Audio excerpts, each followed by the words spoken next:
Redemption is one of the most powerful themes in storytelling, and few characters embody that struggle more than Darth Vader. His story is a tale of darkness and light, a journey through pain, ambition, and ultimately, a search for meaning. But the question we often skip over is, does Darth Vader deserve redemption? It's not just about what he did in the final moments of his life, it's about the decades leading up to it. Can one act of heroism truly erase a lifetime of tyranny, suffering, and destruction?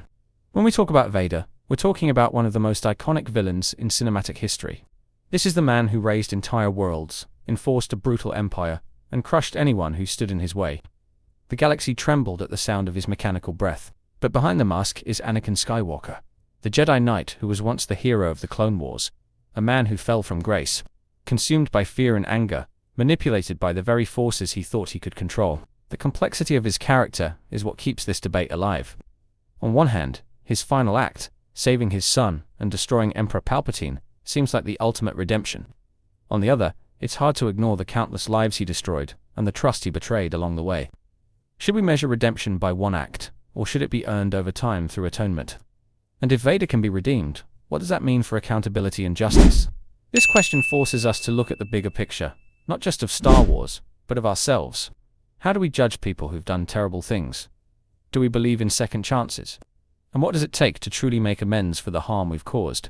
These are questions that resonate beyond a galaxy far, far away, and they're part of what makes this discussion so fascinating. So today, we're diving into the heart of this debate. We'll explore Vader's journey, the moral dilemmas it raises, and what it teaches us about redemption, justice, and the human condition. By the end, we'll see if we can answer the question, does Darth Vader truly deserve to be redeemed? The case for Darth Vader's redemption lies in both his final act and the circumstances that led him to the dark side. At his core, Anakin Skywalker was a tragic figure, a young man with immense talent, manipulated by forces far beyond his control. His fall wasn't a simple descent into evil, but a series of events driven by fear, loss, and betrayal. From the very beginning, Anakin was placed in an impossible position, torn between the strict, emotionless code of the Jedi and the seductive promises of Palpatine. He was isolated, misunderstood, and ultimately used as a pawn in a much larger game. His choices were undeniably his own, but the context in which he made them complicates the judgment. Vader's redemption comes in his last moments, where he sacrifices himself to save Luke and destroy Emperor Palpatine. This act wasn't just heroic, it was deeply personal. By saving Luke, Vader confronts his greatest failure, his inability to protect those he loved. In a way, this act is not just about Luke, but also about whose death he believed he caused. It's a moment of clarity, where Vader finally rejects the lies that consumed him and reclaims the identity of Anakin Skywalker. Redemption, in this sense, is not about excusing his past, but about showing that even someone as far gone as Vader can make the right choice in the end. For many, this act is enough. It encapsulates one of the central themes of Star Wars, that no one is beyond saving. Luke's unwavering faith in his father's goodness is vindicated, proving that love and hope can triumph over hate and despair. This idea resonates deeply because it reflects our own struggles with forgiveness and change. If someone like Vader can find redemption, then perhaps there's hope for all of us.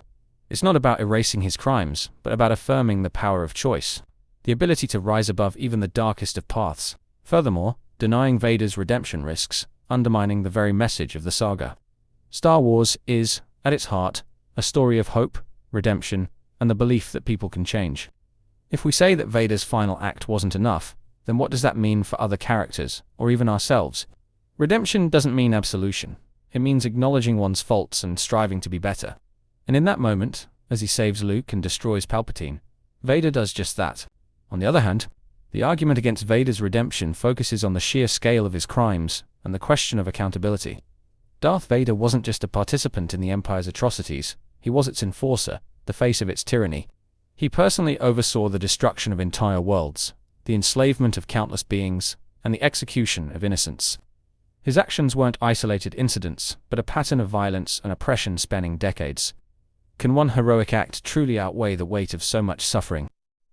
Critics of Vader's redemption argue that his final moments, while impactful, don't absolve him, they simply end his reign of terror. Redemption, in their view, isn't something that can be achieved in a single act. It's a process, one that requires acknowledgement of one's wrongs and an effort to make amends.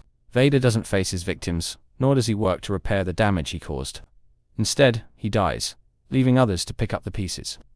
This raises the question, Can redemption be meaningful if it's never accompanied by atonement?